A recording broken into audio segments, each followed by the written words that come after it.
Hello, welcome to Life Ready. This week on safety, we will be talking about how to prepare for storms, and we'll also have the SROs come and talk to us. Storms and tornadoes put all those items up in a sea shelter, in a storm shelter or basement. And if you don't have a storm shelter, seek shelter in your bathtub, closet, or in the center of your house. Stay away from windows and make sure you have a way to get updates on the weather app. Next up is an earthquake. An earthquake can happen at any time without warning. So when an earthquake happens, seek shelter under bed, table, or other structured objects. Be aware for aftershocks and try not to be on. Next up is an earthquake. An earthquake can happen at any. And lastly, we have normal storms. When it comes to a normal storm, stay away from openings and high ground. Make sure you have a flashlight, candles, and food that does not need to be refrigerated in case of power goes out. Sure, you have a safety kit for any type of weather event. Remember these safety tips. Next time you need them, don't run in the halls for any reason, as you could easily trip and fall. As you see here, this could lead to injury, which would likely lead to the visit to the nurse's office. Also remember not to open the doors for strangers, not to go in strangers' cars, and not to eat partially eaten food or partially drinking water, as germs that could get you sick are most likely on there.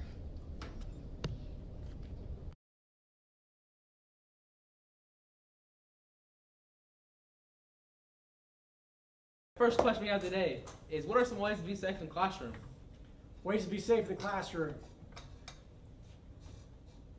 One, go ahead and understand what your teachers are telling you about how to run all the safety drills that we have.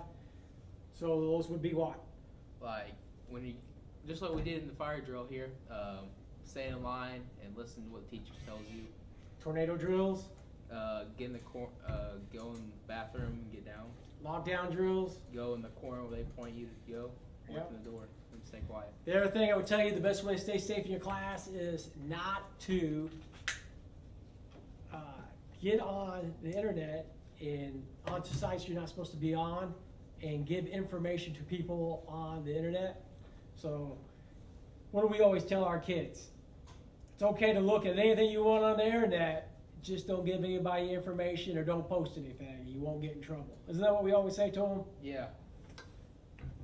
All right. What's our second question today is, what are some ways to stay safe in the hallway? Some ways to stay safe in the hallway.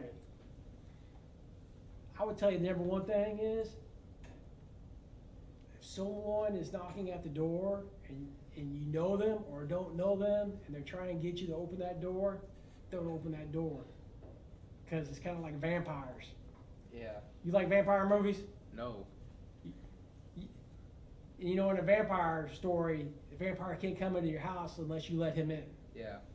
So it's kind of like bad things are on the outside of this building, and just because you think you might know someone, you might be kind of wishy-washy because you think, well, that might have been my substitute from last week. I don't want to offend him, so I'm going to open this door.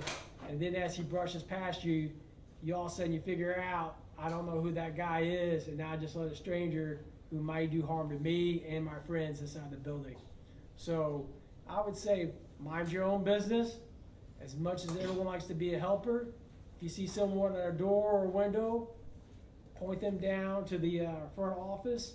If they're still just kind of hanging out, then tell your teacher, hey, there's some creep outside the door. So you see something wrong, speak up and tell everyone, hey, something's wrong.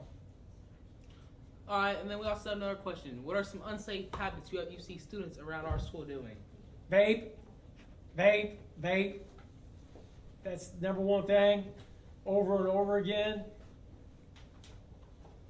Why would you start a habit that's going to be harmful to you for the rest of your life that you can't control? Because that's what a habit is, isn't it? Yeah. So if I told you drinking acid was fun, would you drink acid? No. Well, smoking is pretty much putting acid into your lungs. So I don't see what's fun about it. I can see about being peer pressured or wanting to fit in, but it's going to be a problem. It's going to take money and your health out of your pocket and life out of your years off your life for until you're dead. They're hard addictions to break. That's what they call them, addictions. What else you got? What are some ways to be safe at sporting events? Sporting events, same thing. Mind your business. Obviously, we're having a school come in, and we're playing against them. If you get kicked out of a sporting event here in Indiana, you're going to get kicked out of every school for every sport. So that means you and your wife come to a basketball game, you get in an argument with the referee, you get kicked out of here, you're also get kicked out of every other school in the state of Indiana. It could be for life too. So that means never going to another basketball, football. That means you can't go to Scottsburg and go to a game. You can't go to Clarksville. It's mind your own business. Keep your comments to yourself. Be a cheerleader, not a booer. Big hefty punishment right there. Keep it real, man. Someone will end up hitting you. There's always someone bigger, isn't there? Yeah. How can we enforce safety in our school? How can we enforce safety in our school? Number one, if you just follow the rules and mind your own business, that's going to take care of 99% of it. If you do see something that you think is going to affect more than the person doing it, or it could be substantially an injury or life-threatening to them, then just tell a teacher, an adult, someone, and let them handle it. Well, that's all we have today. I want to thank Mr. Knable for coming in here and letting us interview him. And if you see him around, maybe you can ask him some safety tips. I appreciate it. Thank you. It's good seeing you. I'm Jonathan Anderson. I'm Chase Bass. And And this this was Life Life Ready. Ready.